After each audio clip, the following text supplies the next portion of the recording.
where you can follow us and buy Black feminist organizing merchandise designed by the ladies of PT Partners. So, without further ado, Dr. Kimberly Juanita Brown is an associate professor in the Department of English and Creative Writing at Dartmouth College. Dr. Brown was formerly the Elizabeth C. Small Associate Professor of English and Africana Studies, Chair of Gender Studies at Mount Holyoke College. She is an interdisciplinary scholar working at the intersection of feminist theory, literature and visual cultural studies, particularly photography, and her research engages feminist theories of the Black diaspora, contemporary narrative and photography, slavery and the body in contemporary culture, visual culture of the Americas, and cultural representations of violence and memory. Brown earned her BA, magna cum laude, in English and Africana Studies from Queens College, City University of New York. At Yale University, she earned degrees, and here they come, in American Studies, African American Studies, and American Studies, all Masters of Art and Philosophy, and a certificate in Women's Gender and Sexuality Studies. Brown also earned her PhD from Yale in African American Studies and American Studies. Yale recognized Brown's dissertation work with the Sylvia Arden Boone Prize for her dissertation and a John Perry Miller Award for her dissertation research. In response to the need for collaboration and community among Black scholars, Brown founded and continues to organize a group of over 93 faculty members of color from across the nation in a virtual and physical research group called The Dark Room. To read and discuss the latest research, in thought and visual studies in critical race theory. Brown's most recent book, The Repeating Body, Slavery's Visual Resonance in the Contemporary from Duke University Press, examines slavery's profound ocular construction and the presence and absence of seeing in relation to the plantation space and the women who exist there. Brown is currently at work on her second book, tentatively titled They're Dead Among Us, Photography, Melancholy, and the Politics of the Visual, which examines images of the dead in the New York Times in 1994 from 4 geographies: South Africa, Rwanda, Sudan, and Haiti. Brown is a member of the American Studies Association and the Modern Language Association. She has held visiting appointments and fellowships at Harvard University, Brown University, Northeastern University, the CUNY Graduate Center, Rice University, and Yale University. At MIT, Brown previously served as the instructor from 2013 to 2014 in the Consortium for Graduate Studies in Gender, Culture, Women, and Society, where she was also a visiting scholar from 2015 to 2017 and a 2018 MLK visiting assistant professor. Dione Dwyer. Dione Dwyer is currently an undergrad at the University of Bridgeport, pursuing her bachelor's in occupational therapy. She has 3 children, 2 girls and a boy. And a pivotal moment in her life was being awarded the Excellence Without Excuse plaque in her high school, a prelude to her adult values. Dione was also recognized and awarded for parent participation during her children's days in elementary school. Currently, she has stepped up and has been recognized as a resident leader, while also the president of the resident council in her community. Dione is also a certified nurse's assistant. Her strengths are caring for family, having her friends' backs, looking out for her community, and she's skilled in caring for everyone. In all, the total sum of her parts, she is a mother, daughter, sister, friend, and cousin, even just a helping hand where she can. But most of all, a student who is happy to learn wherever knowledge is found. Thank you all, and I'm going to turn this over, if I can get this right, to Dr. Brown.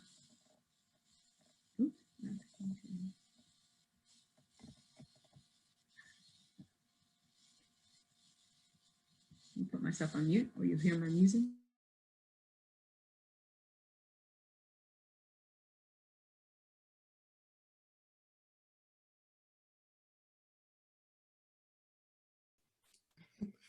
Hi, hello everybody. How's everyone doing? Awesome. Can everyone hear me? Excellent. Okay, I want to begin by thanking the members of PT Partners who have made this gathering possible. My thanks goes out to Evelyn, Cherise, Dion, Lucy, Liz, Isis, Tamsin, and of course, Dr. Vanessa Lyles, for the opportunity that this event affords us. We are in the midst of great change and collective agitation in this country, but it is not the first time we are seeing this, and it will not be the last. As I am sure you have come to observe in your own lives over time, nothing worth having comes without some sense of purpose, even within the difficult endeavor of social change. Tonight, I want to think through some of those difficulties to see what we might learn from those who went before us. In 1977, a group of Black women, Barbara and Beverly Smith, Demita Frazier, Gloria Hull, Audre Lorde, Shirlane McCrae, gathered to write and release a statement clarifying their relationship to their own liberation and political investments. Above all else, they wrote, our politics initially sprang from the shared belief that Black women are inherently valuable, that our liberation is a necessity, not as an adjunct to somebody else's, but because of our need as human persons for autonomy. This may seem so obvious as to sound simplistic, they go on to say, but it is apparent that no other ostensibly progressive movement has ever considered our specific oppression as a priority or worked seriously for ending that oppression. I'm going to share my screen now, very elegantly.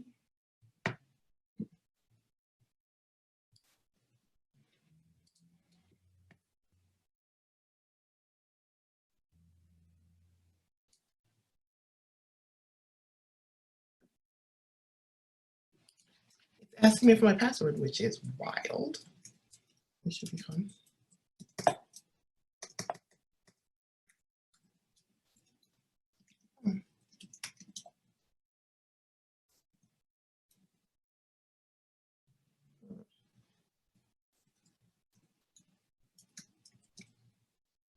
Okay, that is not working. So it's saying to me, I don't know, Vanessa, that I can't share my audio. That's odd. That's never happened before. I'm gonna try this again.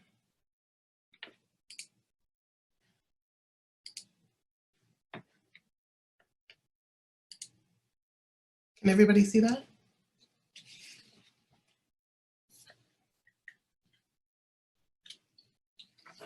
You can see that, right?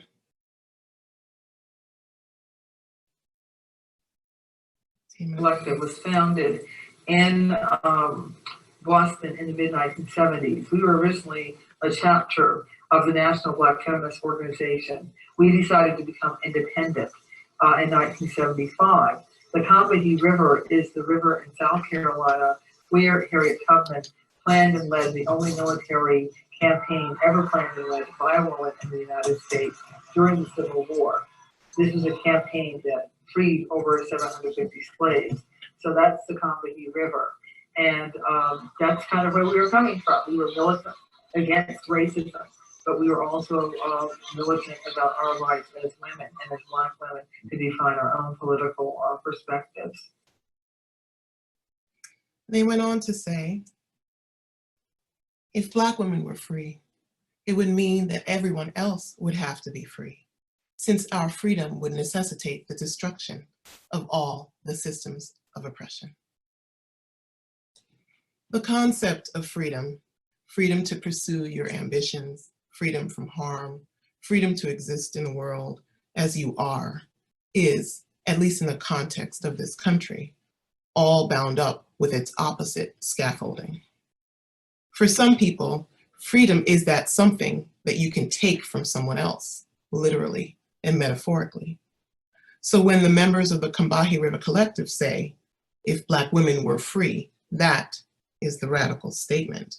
It forces the reader to consider all of the ways that Black women's unfreedom affects and augments the freedom of others. So this is going to be the central message for this talk, the many ways that Black women's unfreedom tells us something about what is possible for us all. I write about slavery and memory in contemporary representations. I write about the ultimate vision of unfreedom, enslaved women. It's in the year 1662 that settler colonists in what would become the United States of America produced the legal doctrine called partus sequitur ventrum, meaning literally, offspring follows the belly, or the child follows the condition of the mother. If the mother is a slave, then the child she bears is also a slave. If the mother is free, her child is also free. In slavery, Black women's bodies were used to reproduce a labor force of unfree people. The irony of this does not ever escape me. So I have what I call feminist moments a lot. These moments, frequent and fleeting, are composed of times when I see something or I hear something that is somehow off to me, even if I don't know why at the time. It happens when I see something and I ask myself, what is wrong with this picture?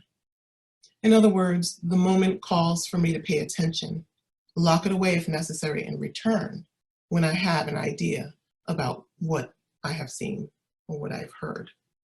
So one of these feminist moments that I did not articulate at the time as a feminist moment, it was just a, what's going on here, or what's wrong with this picture, was when I was in college in the mid-90s, and I came to the realization eventually that I was in college with a bunch of men, many of whom, or most of whom, had children. Some were married, some had relationships, ongoing relationships, some were no longer with the mother of their children, but 7 out of 10, let's say, of the men that I went to college with had children. But none of my friends, I didn't have any children, none of my friends had children. So I started to think about where the mothers of these children were, if they were going to college or not, where they might be. So it was like an absent population that I was curious about, and I was only curious because I kept interacting with these men who, for whom it seemed that having children, whether they were heavily involved or barely involved, did not disturb their trajectory of movement. So that would be an example of one of these feminist movements that moved me in the direction of the research I would eventually do. People ask me what I do for a living, and the short answer is that I'm a scholar and a teacher of literature and visual culture. But in fact, if I'm being completely honest, I'd say I look at photographs until they speak to me. You might say it's the one aspect of my job that I understand completely, since it coincides with these fleeting moments or these feminist moments that I have. In photographs, there is an embedded request for deep looking. You may not have a full understanding of what you are looking at, but you will, and eventually you do. This Richard Avedon image is a good way for us to begin our conversation tonight, since part of my work concerns the collective possession of Black women's labors and how this possession plays out visually. In this famous photograph, a young Julian Bond is placed at the center of the visualization of a civil rights struggle as a capable and captivating figure surrounded by members of the Student Nonviolent Coordinating Committee, whose bodies produce a lateral or horizontal pyramid that both leads away from and towards Bond as the focal figure. And I will pause here to say, he's very pretty, and you can see why the decision was made to place Bond at the center. He's the communications director, he's very capable, very smart, and he is like on the upward slope of his trajectory. But this photograph is also about absence, intentional or not. The image makes legible the work of Bond and the other SNCC members, while also obscuring or fragmenting the visibility of the Black women who exist within the frame, but are uniquely marginalized, fragmented, peripheral, and out of focus, on the edge of the revolution, but unable to be visualized at its center.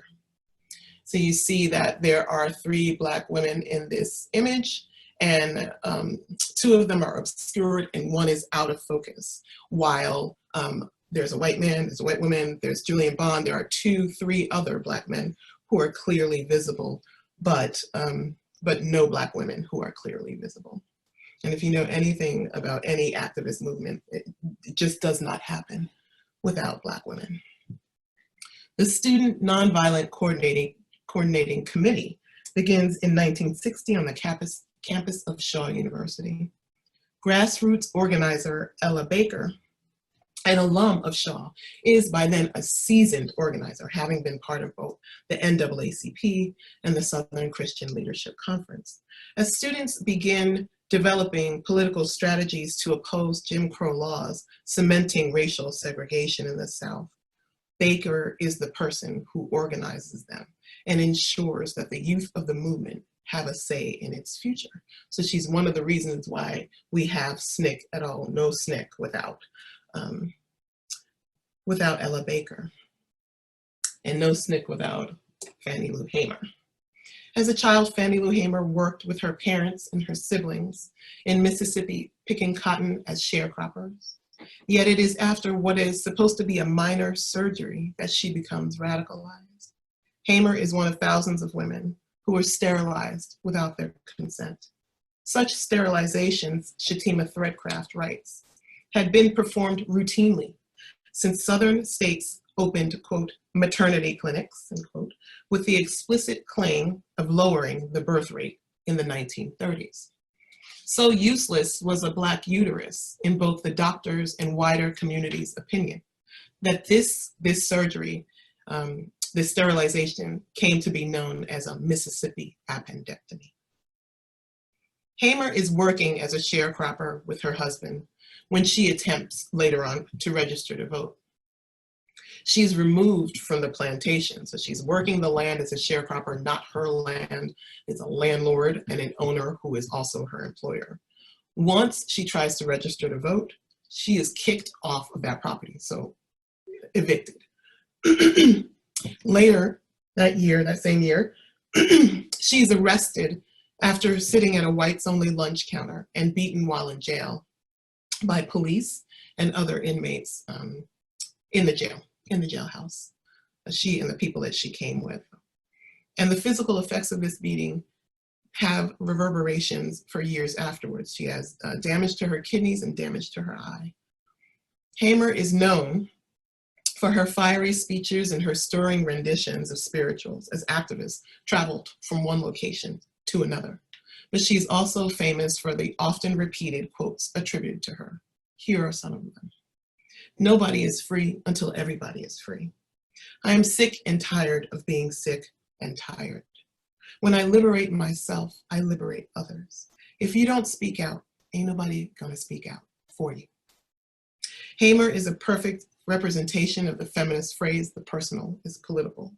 Her investments can be found in the political advocacy that became her life's work.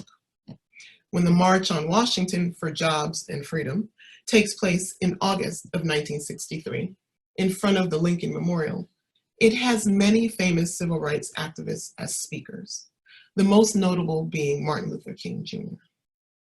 There is not one woman who is allowed to speak at the march.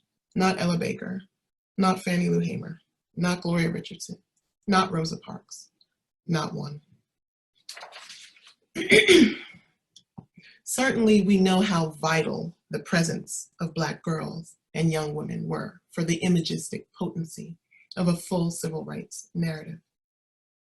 Here we have Ruby Bridges, one of 6 children chosen to integrate the New Orleans school system in 1960, but the only one assigned to William Frantz Elementary School. Escorted by US Marshals, Bridges endures taunts, threats, and the daily appearance of a woman who stands outside the school with a child-sized coffin, replete with a Black doll inside. Bridges is 6 years old. Her slow and methodical ascent into political and cultural history is facilitated by the photograph, this photograph here, and the famous Norman Rockwell painting created 4 years later. And here I'll just say, the title has always bothered me a little, The Problem We All Live With, as if we are all living with the problem of racial violence in the same way. And we can talk about that later. We know that her tiny body entered that dangerous frame alone, and only she had to sustain the daily barrage of violence, uncertainty, and isolation. For Elizabeth Eckford, a 15-year-old high school sophomore, and one of the members of the Little Rock Nine, it is the desire to become a lawyer which propels her to pursue the opportunity to be one of the first and few African-American students to integrate Central High School in Arkansas. When she makes her fateful 2-block walk from the bus stop to the school, she is also alone, having no telephone at home to receive the phone call that all 9 students are to arrive together. Instead, Will Counts photographs her at a moment of verbal impact as she is assaulted most visibly by Hazel Massey, and you can see her in the center of the photograph screening, a working class white student at Central, forever immortalized hurling profanities at Eckford. Elizabeth Huckabee, the vice principal for girls at the school, keeps a partial tab of Eckford's almost daily complaints after she is allowed admittance to Central. Quote, hit with a shower of sharpened pencils, shoved in the hall, jostled in the gym, hit with paperclip, kicked, punched, shoved on the stairs, knocked flat, spat upon, attacked with spitballs, serenaded with humiliating songs in gym class, had soda bottle thrown at her, attacked with rock-filled snowballs, hit by an egg, hit by tomato, broken glass thrown at her during lunch, end quote. Eckford makes the first of several suicide attempts less than 5 years later. She is the only one of the Little Rock Nine who says she would not do it again if she were given the choice. Where there was a bat or a fist or a dog or a fire hose or a gun, Black girls and Black women were present. These images were published internationally and were presented as graphic illustrations of racism in the US. Writer James Baldwin is living in France when the photograph of a 15-year-old Dorothy Counts emerges on the cover of a newspaper. That's when I saw the photograph. On every newspaper kiosk on that wide tree-shaped boulevard in Paris were photographs of 15-year-old Dorothy Counts being reviled and spat upon by the mob as she was making her way to school in Charlotte, North Carolina. There was unutterable pride, tension, and anguish in that girl's face as she approached the halls of learning with history jeering at her back. It made me furious. It filled me with both hatred and pity, and it made me ashamed. One of us should have been there with her.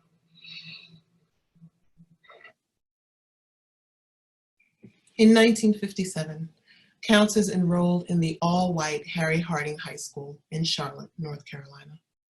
Like Eckford, she is yelled at, spat on, has rocks thrown in her path as she walks, and is taunted. Once inside the school, she is further harassed with no adult coming to her aid. A couple of white girls are nice to her, and they themselves are immediately harassed. They then separate themselves from Counts, and she is further isolated. Her parents withdraw her from Harding High after 4 days. As for photos like this one by Charles Moore, locking this moment in time, Lee Rayford writes, they depict Black victimization and Black resistance, white supremacy and white incapacity. They make the dialectics of Black-white social relations discernible and lived. They also place Black women's bodies at the center of a dialogue of unprotection. And yet, in what Elizabeth Abel calls the visual and verbal rhetoric of the photograph, we also have these very powerful and iconic representations of aggressive and passive resistance where Black women do not appear, or their presence fails to facilitate, or their presence is there to facilitate a masculinized symbolism, which necessitates their physical absenting. So again, this is a very popular photograph by Danny Lyon, which is turned into a flyer for the SNCC organization. And there are two Black males prominently in the center, and the women are at the edge, or the literal edge of the photograph. This absenting is part of the overarching dialogue of activist movements in the US, and it has been resistant to critique, which 50 years after the March on Washington took place without a single female speaker, we should be able to have. I'm interested in interrogating these spaces where a silent agreement takes place, a visual acquiescence that insists upon and reinforces racial allegiance. Black liberation undergirded by Black women and for the benefit of Black people. Where then is the liberation for Black women within this space? This image reifies the framing mechanism as one that underscores the movement's need for immediacy and visual transparency, as well as the Black woman's position cloaking over the one man. So this is a really popular campaign of SNCCs, and it's one man, one vote. And I think it's striking that in the 1960s, where you're trying to get Black people the right to vote, that saying one person, one vote was like too far to go. So it was a one man, one vote campaign. So I thought that this photograph was maybe a critique of that, but maybe not. So the Black woman's position cloaking over the one man portion of the sign, it's such a popular campaign that if you see one vote, you know where this comes from this time period, one man, one vote. Cloaking over the one man portion of the sign, representing both the gendered and ungendered language at play. On the path to Black liberation, there are often stumbling blocks if you're a Black woman. Patriarchy, or the insistence to adhering to a masculine vision of autonomy and power that continually denies women equality, will never liberate beyond a narrow field of vision. It will fail every time. We know that sharp articulations of misogyny were not lost on the leaders of the civil rights movement. For instance, SNCC member Gwen Robinson Simmons discusses an attempted sexual assault at the hands of a movement leader in Mississippi. I'm involved in the civil rights movement during my freshman year at Spelman College, and having started school in September of '62, it was a time when the student movement was really gaining momentum. And the student movement had already evolved the organization which came to be known as SNCC, the Student Nonviolent Coordinating Committee. And it had its national headquarters about 3 blocks away from Spelman's campus. Anyway, in my second year of college, SNCC had decided that it wanted to do the Mississippi Freedom Project, which was a project to bring to the nation's attention the plight of African American people in Mississippi regarding the right to vote and state terrorism that Black people lived under during that time.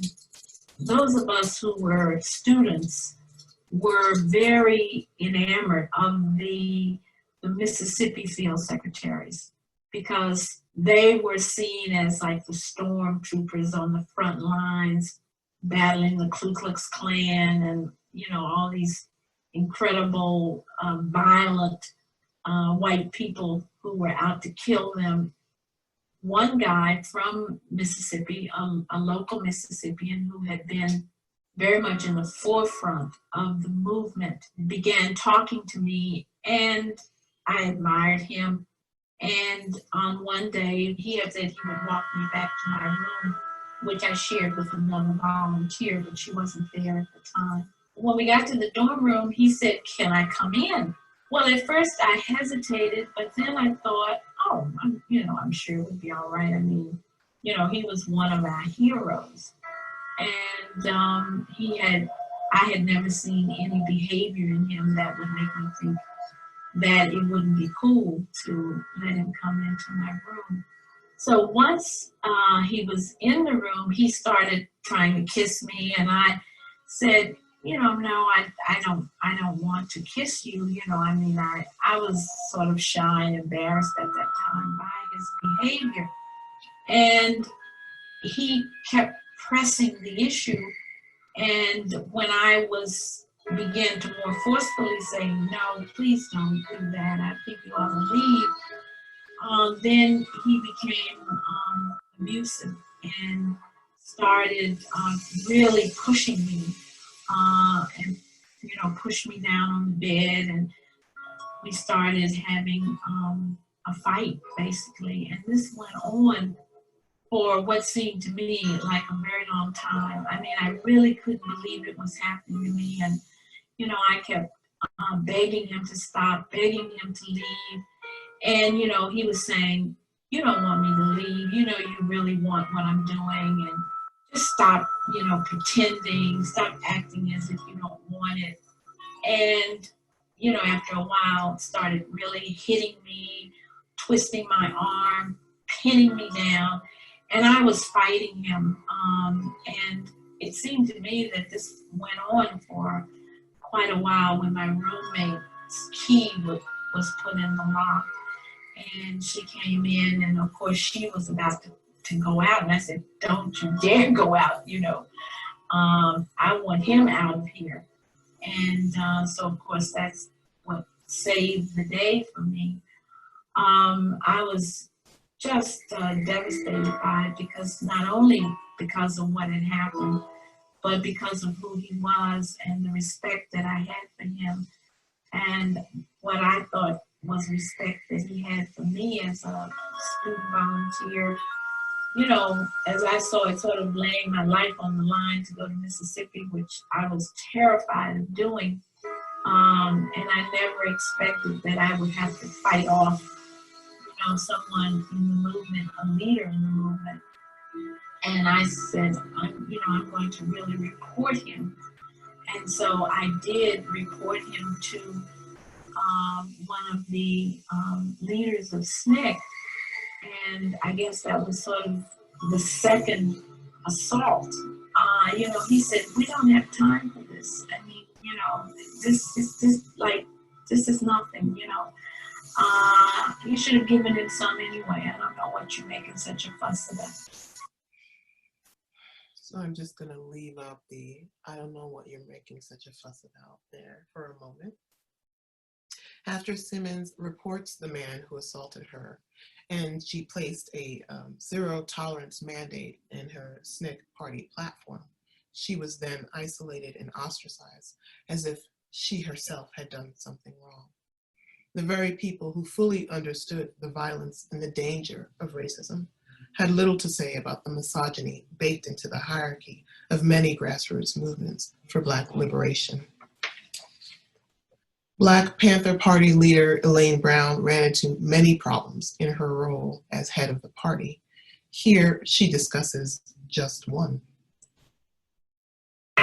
When I took over the leadership of the party, I issued certain orders such as, you may not refer to women as bitches anymore. Now imagine that we had arrived at the point where I could actually say this and had to say it. And I had a brother to come up to me and say, and talking to me, say, I understand we can't call them bitches now, Mom. I said, no, we cannot call them bitches no more. If you have the opportunity to hear Elaine Brown give a talk, do make sure that you go. The concept of equality is actually very simple. You get to live, I get to live. You have access to a good education, me too. Clean drinking water, access to healthy food options, same. You have the right to your bodily autonomy, so do I. What is underneath pervasive inequality is the implicit idea that I do not have the same rights that you have taken for granted, that I have no rights that you have not deigned to give me, and therefore you can remove those rights at any time. More explicitly, Inequality highlights the way that privilege, though often performatively invisible to the privileged, is a hierarchy they will nonetheless defend violently before they will share it with others.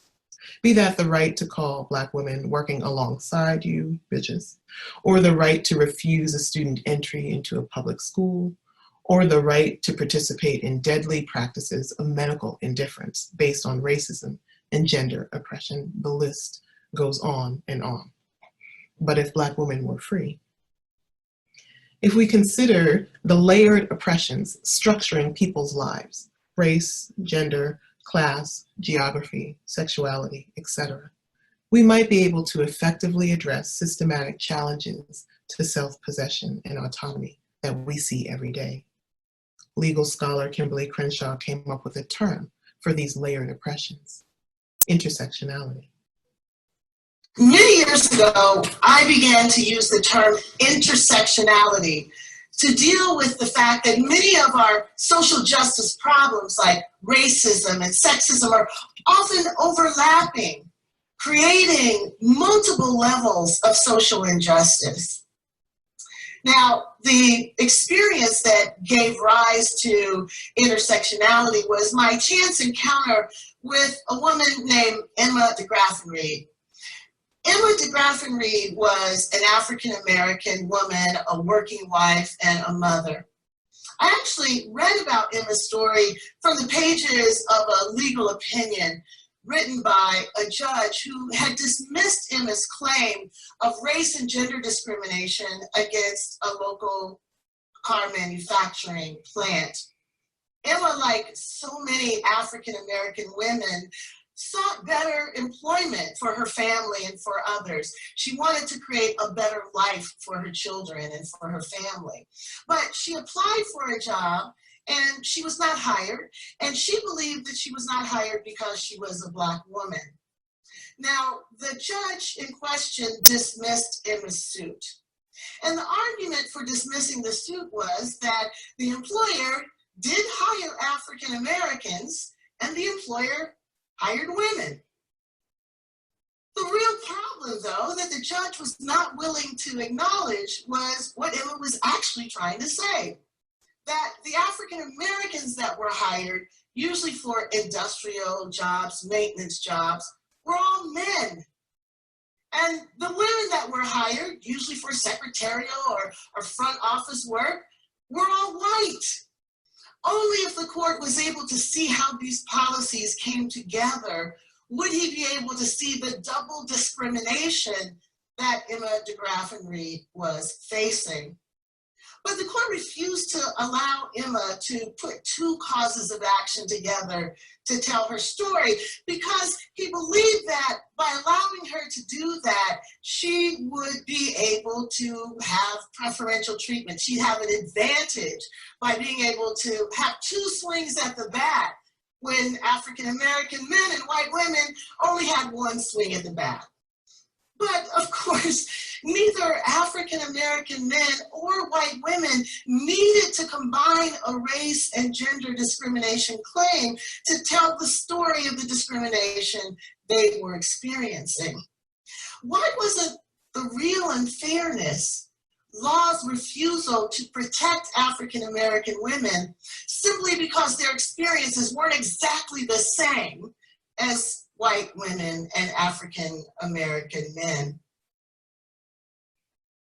At the same time, as Black women are experiencing overlapping oppressions relating to race, gender, class, and sexuality, there is, as Crenshaw highlights here, the idea held by many that they are excelling in systems where others are maybe not, and succeeding where maybe others cannot.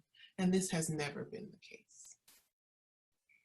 So I want to end this talk by presenting you with the wealth of possibility inherent when photography is interested in making present the fluid visibility and participation of the Black women who invested mind, body, soul, and often sanity to ensure that the movement was a success. Harlem photographer Roy DeCarava, known for his images of Black New Yorkers, traveled to the March on Washington in 1963. he returns with one image, this one. He called it Mississippi Freedom Marcher, Washington, D.C. His photograph marks out a prominent space for the young Black woman in the image, and does with physical proximity with what other photographs failed to achieve with mechanical or corporeal distance. How close he is to her is important, because as a photographer, he is as close to his subjects as he wants to be. And you can see from these other images, there's a distance there. And then there's all of this violence, you know, unfurling in front of the photograph or in front of the person being photographed. The young man in the photo is returning the gaze to the viewer, and therefore makes himself present, though he is actually split in half by the image. Our eye is drawn to the young woman, and we are held there. Though she's on the left side of the photograph, on the end or the edge of the revolution for civil rights and justice, she is the centralizing figure of the image. DiCarava said he went there, and this is the only representation, the only thing that he saw, he said, was this woman, this young woman. We are encouraged to follow her lead. This is an image as powerful as the SNCC photograph with Julian Bond at the center. This is an image that gestures towards the immensity of the movement and imbues it with a very personal humanity. If Black women were free, this image says, it would mean that everyone else would have to be free, since our freedom would necessitate the destruction of all the systems of oppression. DiCarava's photo allows this woman's self-possession to come through the frame without losing any of the temporal sense of purpose she illuminates, and without the articulation of violence against her flesh. Our politics, the Combahee River Collective statement reads, initially sprang from the shared belief that Black women are inherently valuable, that our liberation is a necessity, not as an adjunct to somebody else's, but because of our need as human persons for autonomy. This may seem so obvious as to sound simplistic, but it is apparent that no other ostensibly progressive movement has ever considered our specific oppression as a priority or worked seriously for the ending of that oppression. Thank you.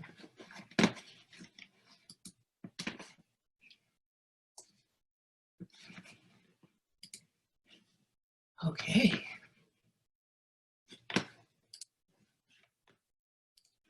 I'm no longer sharing. Yes. Winning.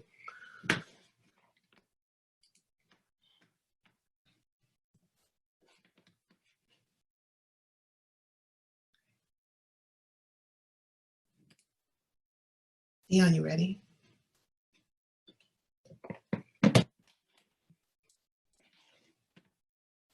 Oh, okay.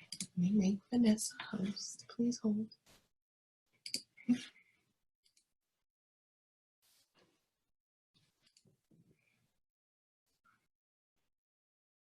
Okay, I don't know how to make anybody a host. Maybe I have to come out.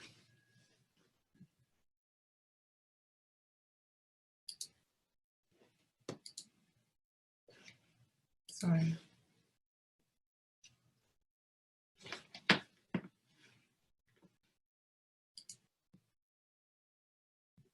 I don't know how to make you host, Vanessa.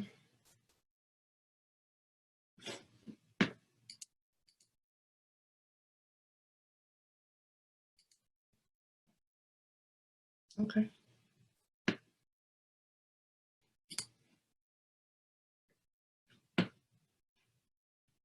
All right, hold 1 second. I'm about to make Vanessa a host because I can. Change host. Yeah. Thank you, Kimberly. Thank you, Dr. Brown, I should say. I just want to say that was an amazing talk. I see people clapping. Thank you so much. I even though I engage with this work, I definitely have continued to learn from you. For that, I'm grateful. But we all will continue to learn from you and Dione as we will spend the next several minutes with Dione and Kimberly speaking specifically about the work of grassroots organizing is, and Dione specifically talking about our work here in Bridgeport. And we, at this time, please form your questions, throw them in the chat box. We have Tamsin who will be curating through these, and we'll pull them up for us to examine as we get a little deeper into this conversation. So I'm gonna, Dione, take you off mute, and you all can start. Thank you, Dr. Lyles. Thank you, Kimberly. I guess I could start with a little urgy question that I have on something that always resonates with me. Question is about the intersectionality. And I ask about that because it always seems to be something that I either run into individually or as something that I feel like we run into as an organization. Mm-hmm. Where in the little grassroots entity that we have, it just happened to be 98% women, and pretty much every category in that, as head of household, minority, breadwinner, all of that. And yet the organizing that we do, I know for sure, probably will never be recognized as much as if it was our counterparts. Could you help me explain that? Yes, so it's between a sort of intersectionality and vision for grassroots organizing, and then because it's grassroots organizing by people who are embodying layered oppressions, it's not recognized. In other words, if one man drifts into your circle, he will be, assumed to be the leader, because that's how people tend to, right? So is that part of the question that you're asking? Yes. Oh, so right. It's funny how you said it and I was thinking it. No, because I feel like these are repeated concerns that keep coming back to, there's an assumption about leadership, one. There's an assumption about what people are advocating for when they are advocating for themselves. And it's odd to me that it's consistently the case that if you're advocating for yourself, but if you're in the margins of that advocacy, or your space in the cultural order of things, then you are assumed to be doing something that is wrong or incorrect. So the Fannie Lou Hamer example, she registers to vote. She's immediately fired and removed, from the cotton plantation where she works. And her employer / landlord tells her that she can't do that, right? Something that is her right, something that she should be able to do for herself. He says, you can't do that and work here. And she says to him, I didn't try to register to vote for you. I tried to register to vote for myself. So again, she's advocating for herself, and it's seen as so violent to somebody who has no business being in her business. So much so that he removes her from her job, and she has no access to the sad small salary. She has to sustain herself on the SNCC salary, which is something like $15 a week at the time. So it's one of those, it's not to say don't do it. It's to say you have to keep agitating until and unless you are seen as the fully embodied autonomous person that you are, which again, so to me, it's consistently odd that people assume that women have no selves to defend for. Right. They would hand over their autonomy or their right to their own self-possession to anyone else. That is an assumption. And that assumption plays into these kinds of interactions that you're having. Who wouldn't be self-invested? Show me a person who isn't invested in themselves, and I will show you a very sad person. Why would you not want to, if you could, make your life better, improve your situation, or the situation for your friends, your family, your community members. So the odd thing is that people act like that's surprising or wrong or incorrect. It's almost always questioned, like, why would you do that? Why would you do that? And the response And is, why why wouldn't I? not? Exactly. If not That's what I say. Usually what I say, why not? And they just get stung like, how dare you? That's how you get them. It's the response question. Usually. But I feel like sometimes that also causes person to hesitate, so to speak. Layers of overthinking to make that first decision, or hesitation to make that first step, because they know that they're going to be questioned. Right. But it's just like you said, it doesn't mean that you should not do it. Right. You know, I'm usually the type of person who, fearful or not, I will dare them, and I will stand up for myself, and I will question everything. And that also brings me to a part that I remember in the training that we did back a few months ago, where one of the things you said was, if it doesn't make sense, make it make sense. Yeah, make it. Right? Make it make sense. And that's usually what I go off of. But then there's more questions. How dare you? That's the, you know, I teach Black women's writing, and I teach that as the parentheses is how dare you. It's like, how dare you exist? How dare you want things? How dare you not hand over your entire life to the people? How dare you? How dare you? How dare you? It's a how dare you. Yeah, exactly. But that's not a bad thing. No, it's not. Because, you know, as you say, we are all humans of the same autonomy, and we all have the rights to access what we feel that we need to uplift ourselves. And you can tell what people, the boundary marker for people who have multiple privileges, when you take one thing away from them. We're seeing that now. So your inability to, like, Kim Kardashian's getting in a lot of trouble. I don't know if you've seen, but she's like on a private island right now. And she's like presenting it as, we were suffering so greatly.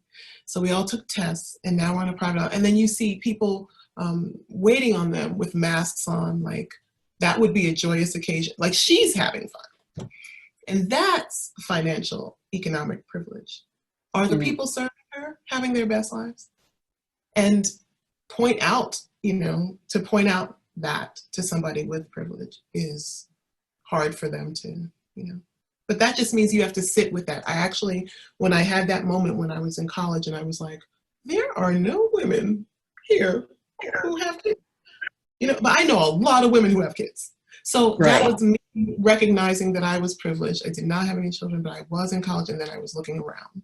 This is really all we're asking of people, is to just be able to sit within your situation, step outside of it. And I'm glad you brought, I'm sorry. I'm glad you brought that point up, because honestly, I am that woman on the other end of it. I always thought about the other person and their freedom to move about and life's not being interrupted. And I assumed it was like that, but I wouldn't know for sure. But I mean, you just gave me a view of what that looks like. And I'm glad that you questioned what happened to the other half, because sometimes it feels like no one thinks about where we're at. And so, you know, what stood out to me with that is that none of these men saw that as a concern or a problem. Or even when I brought it up to one or two of them, they were just like, well, why would they be in school? They got a kid to watch. Exactly.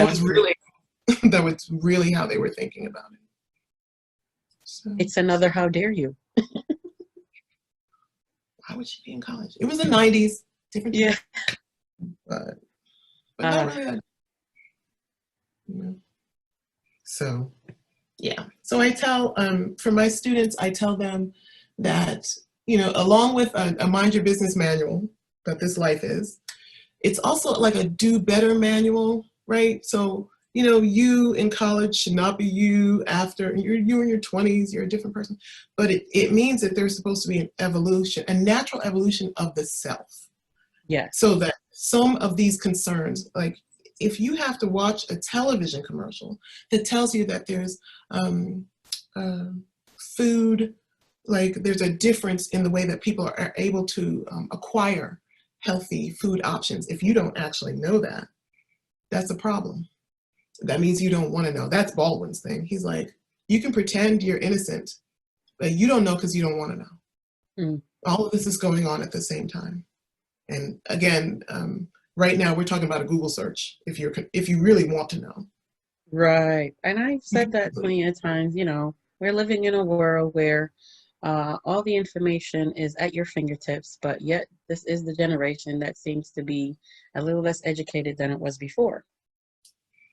The effort is not there because the interwebs tells you everything. Like if I say such and such director directed this film, my students will start just Google, and they will pull out, you know, the information that they think is required for the conversation, and it'll be like, this director is 6'3" or whatever, you know, little detail, because they're not used to or trained to like sit with a thing, hover over it, look over it again, read. And that's why, you know, when I show them images, I make them look at them for like, I make them look at one photograph for 15, 20 minutes. It's torture for this generation.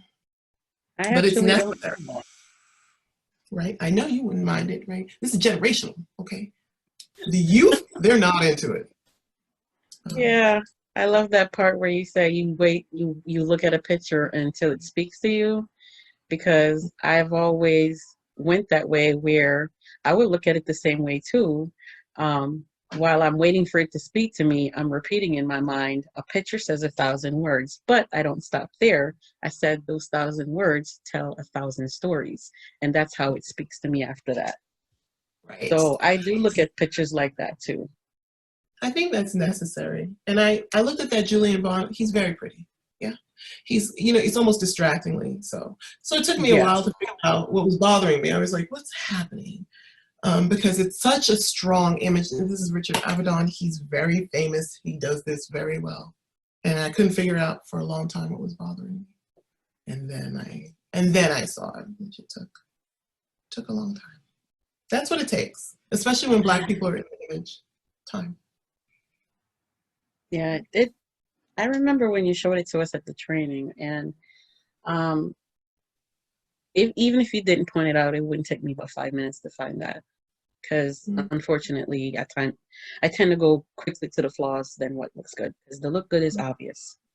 Yeah, right. I question everything, and I taught my kids that they question things so much that they question me all the time, and I didn't like it. Yeah, it makes sense. I mean, you really do have to kind of like, you do have to start from where you are. You have to think about, you know, what you're looking at and why, and even why what you're looking at seems a little bit strange or off or not complete. And then you have to try to complete that vision, which is really all we can do, you know, in the world. I feel like this takes me to the other thing that I wanted to talk about, where the personal is political. I know you know that's my favorite. That also affects us in what we do, because I think how this whole grassroots initiative started was because it was always a personal thing.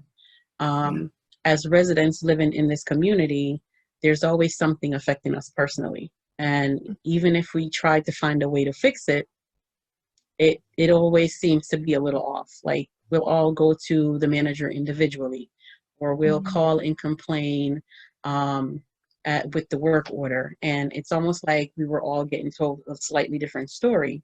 So until we came together and try to figure it out, come to find out that the only way to fight it was through the political strain. Because a lot of the policies and procedures, in order to get some of our questions answered, it was political. And that was a good thing for me to find out, because I just really needed to know how to get things done. So Mm. that one rocked with me personally, individually, and everything else because, yeah, the personal is political. All day, every day, and twice All on day, Sundays. every day. Yeah. I like Yeah, that. and this is you seeing how it works on the ground. You know, it can be very exhausting to keep advocating for yourself and for others, for your own community, but what else are you supposed to do, right? I feel like the entities that be are assuming that they will tire you out, but there's strength in numbers, and you can actually take turns sharing that responsibility. It's kind of the only way. Or else, you know, if it were up to them, nothing at all. Nothing that would All benefit right. you anyway. No. Well, I mean, yeah, you're right. So let me just ask you one more thing before we have questions coming up. The documentary with the rape documentary. One thing I just wanted to comment on, it's bigger than it seems. It's more than personal when it comes to something like that, because even though that was the thing that happened to Miss Alicia Shahida,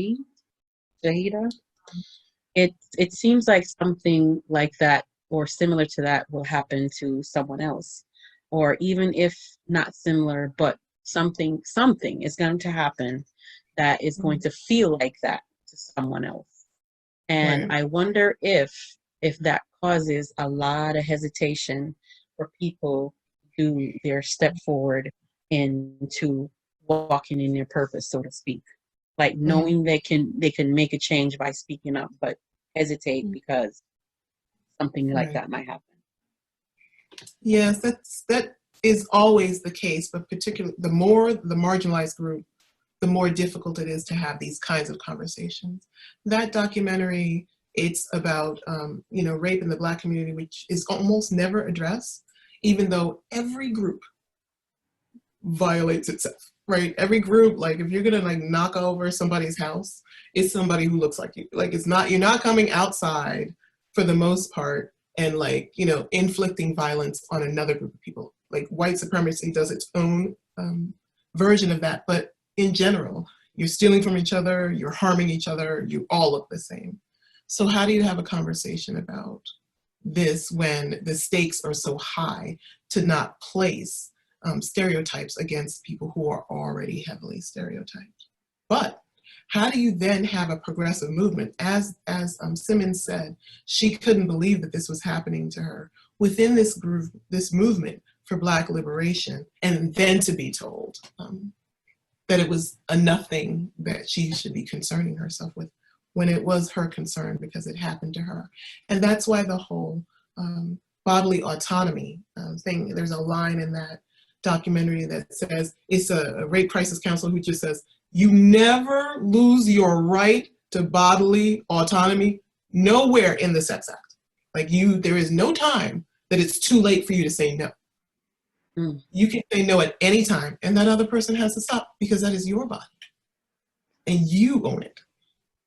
And it is just that simple. And when you say it with that kind of clarity, then it needs to be understood. All of these issues, any issue, good or bad or in between, these are community issues. They have to be dealt with within the community. They cannot be ignored because other things are happening. Other things are happening all the time, That's the harder conversation, but it's not like generally, you see in this country, we haven't had that conversation in this country. Like they have effectively shut down Me Too. Like you can't even like say that anymore and anybody's really listening to it. It's not, this is an American issue and that's why it looks like it does. Almost There's like it's more than right. Yeah, and it has to be dealt with, but it's not going to be, you can see there's this history of just leaving Black women and Black girls vulnerable, as if that's, that what stuck out to me was Eckford drops, she does not want to become a lawyer anymore. Like the 2 years that she's at Central High School did so much damage that even though as one of the Little Rock Nine, she was able to meet Thurgood Marshall, her hero, She just wanted to be a civil rights lawyer. She wanted to be like him. And she completely dropped that. That means that interaction with that establishment, the public school of Central High School in Little Rock, Arkansas, destroyed her future ambitions in no time. That is not something you can do to someone else. That is only something somebody does to themselves. You can't do that to somebody. The school can't do that to somebody. The bullies can't do that to somebody else.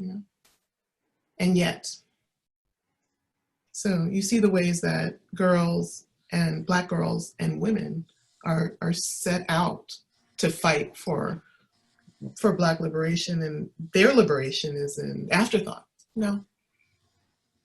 I just have a running, line in my head that goes, "You wouldn't do this to a man, period." And then I say, "Well, then you can't do that to me." So here we all are feeling awkward.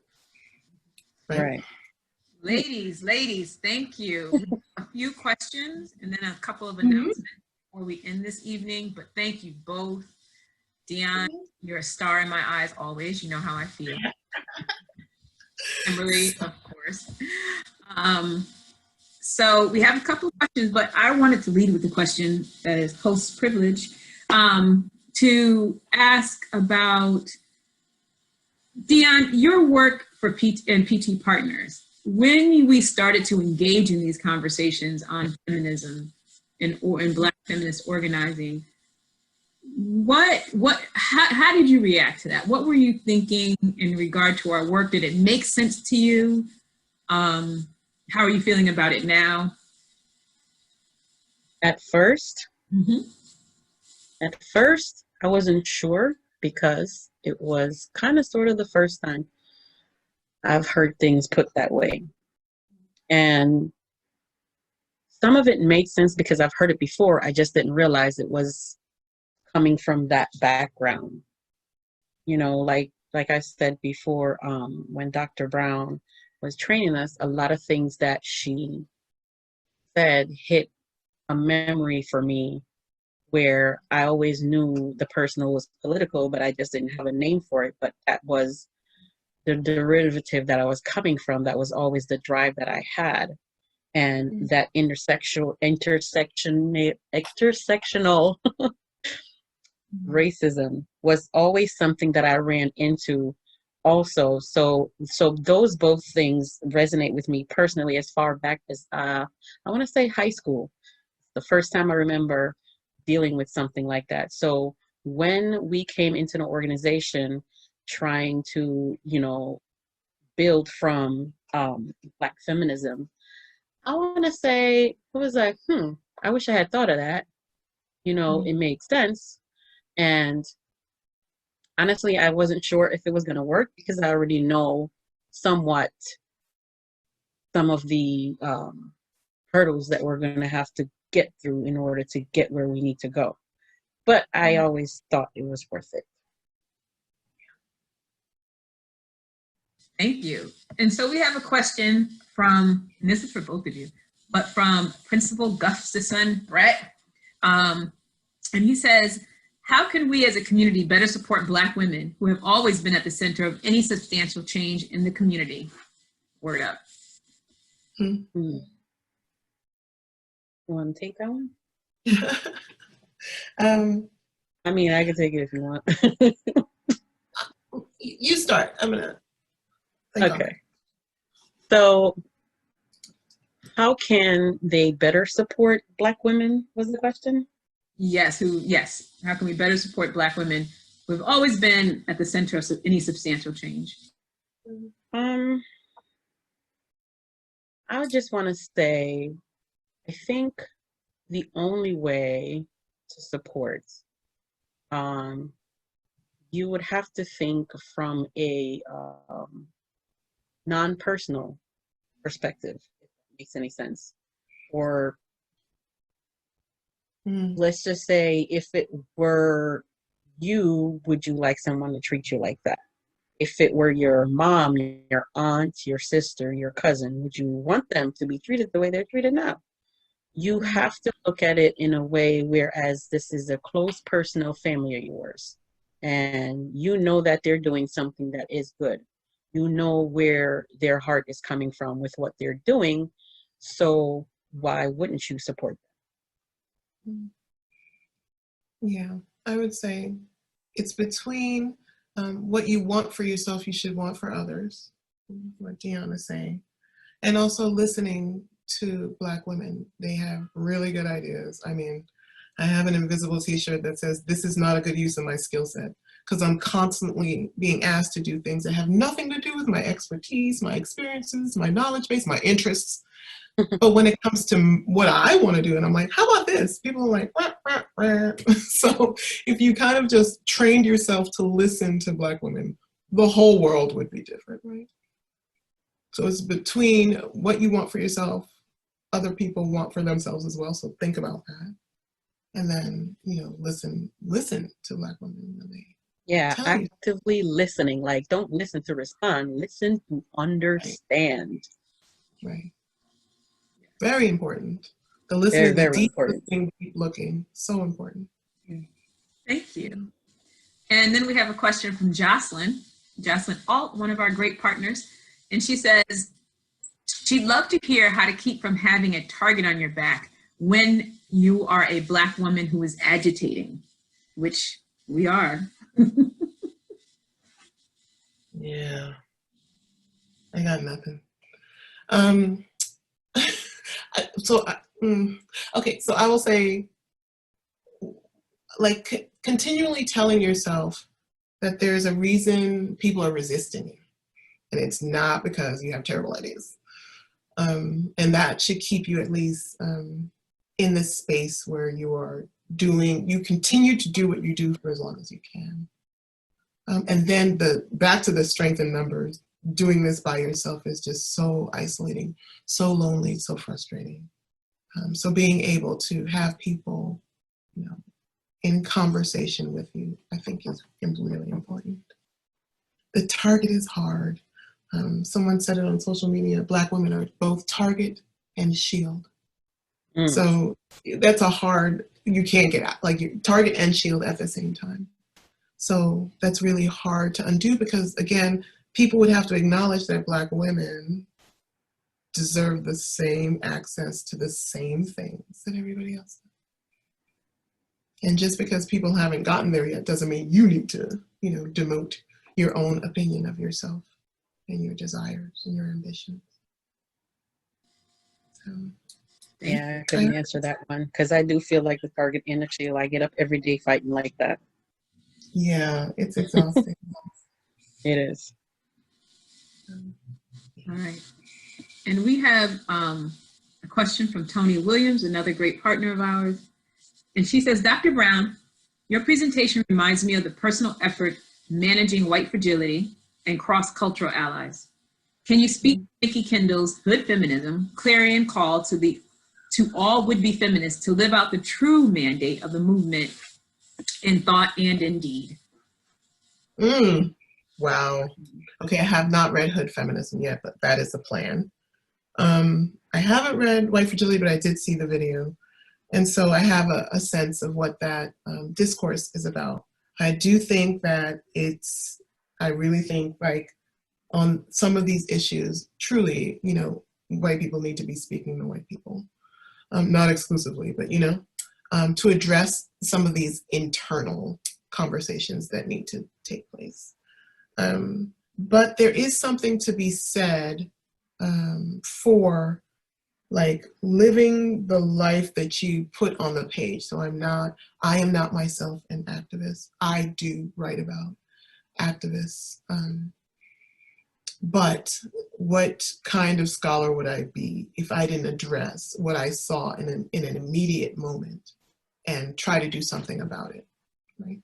And so I suspect that what Kendall might be saying is that for some people, they are, I'll say, you know, after 2016, I very, very narrowly reduced the conversations I was having with men and with white people. So if I can't talk about race to my white friends, are we friends? If I can't talk about sexism to men, do we have anything to talk about? So I just stopped and I reduced it, you know, like kind of severely, right? And I've been living my best life ever since. Because some of these conversations are too difficult to keep happening in the face of so much violence. And for the friends or people I thought, oh, are my friend, who deflect immediately, right? If I say, you see this nonsense going on? And they're like, yeah, well, and then they're off to something else, then we don't have anything to talk about. So you don't have to have a placard, you don't have to go to the rally, but you do have to be able to acknowledge where you are positioned, your subject position, and what you can do, right? You don't have to do everything, but what can you do to not be the person who I'm not speaking to, because I only have so many years on this earth. I think it's important, like my students ask me this question, and they, especially after the election, and they're on a campus, they're in dorms of people who, you know, enthusiastically vote against these other students' lives and interests, right? And I said, this is simple. We're just, you know, I'm not doing this. Just like I had told my students that I don't talk to family members who are homophobic. And my students were like, what do you do if they're your siblings? I said, I repeat, I do not speak to family members who are homophobic. I don't have time, but I have a lot of family members. So I can, you know, lose a few. If you're the person for whom defending our president, our current president, this is doing damage, it's harming people. So if that's your uncle, your friend, your cousin, your father, and y'all are still chit-chatting, we don't have anything to talk. That's what I'm saying. So that's a thing I can do if I'm not, you know, actively out in the streets every day, you know, at a rally, because I'm too tired. But I need to be doing something in the now that makes sense and is an evolution of my practice of being a political agent, whatever that is. So I'm not, you know, I'm not inviting racist, sexist, and homophobes into my house. Very important.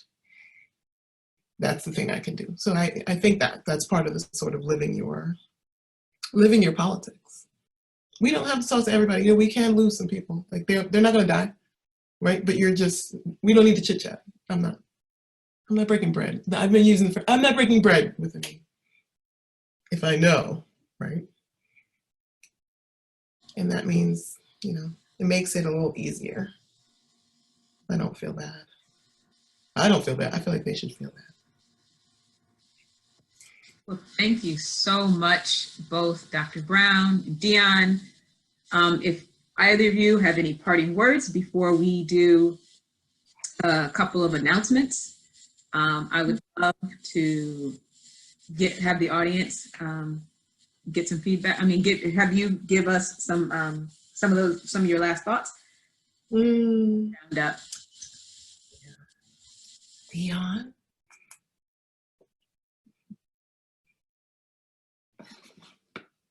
Okay.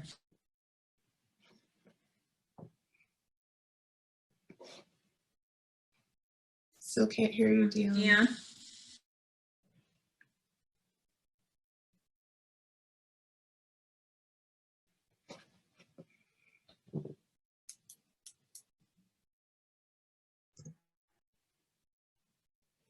Mm-hmm.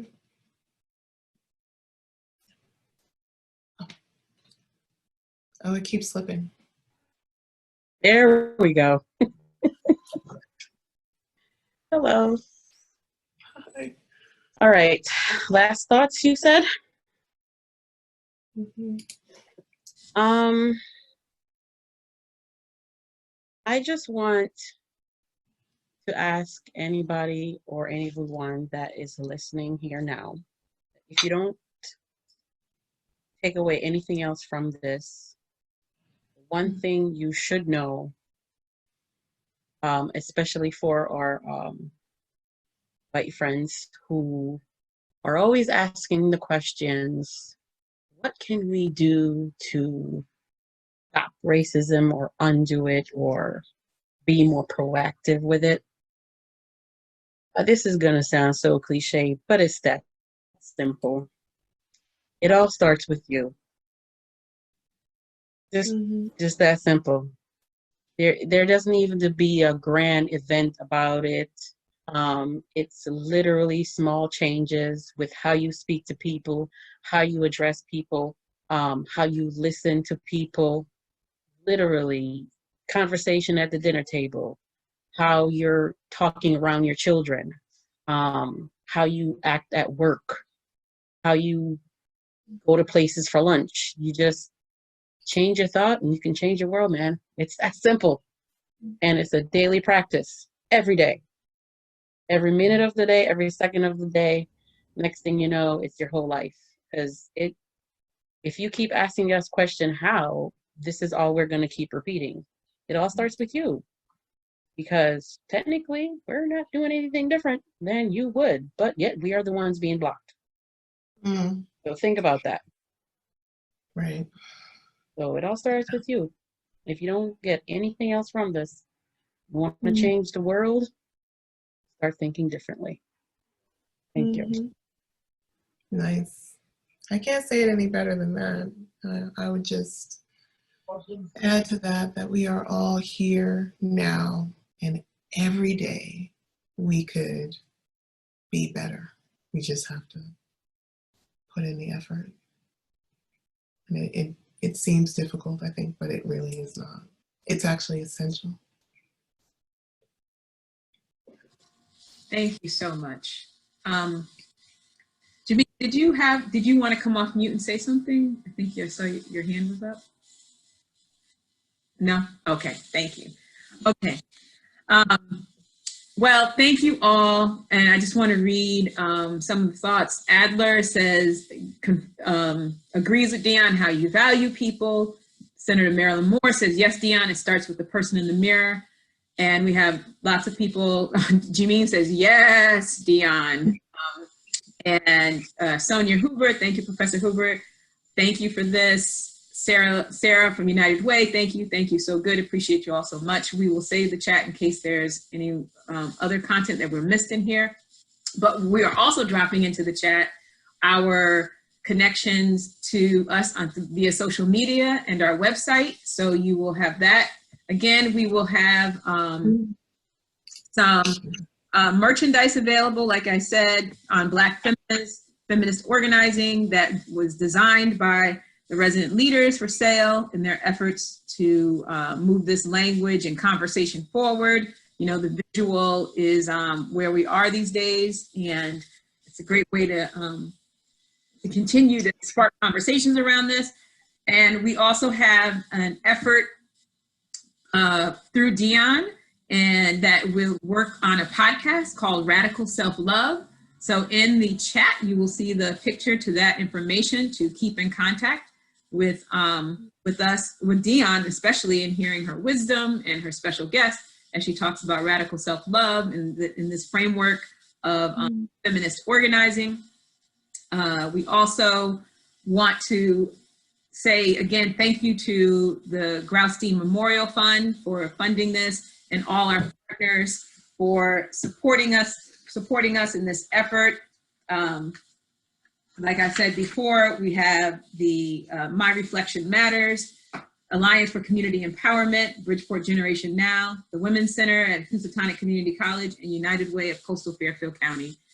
Again, if you have any questions or if you would like to keep in touch with us, please look at the chat where we will share with you information, but you know where we are. Thank you again. Have a wonderful night. Thank you, Dr. Brown. Thank you, Ms. Dione. We really appreciate you. Thank you. Bye, everybody.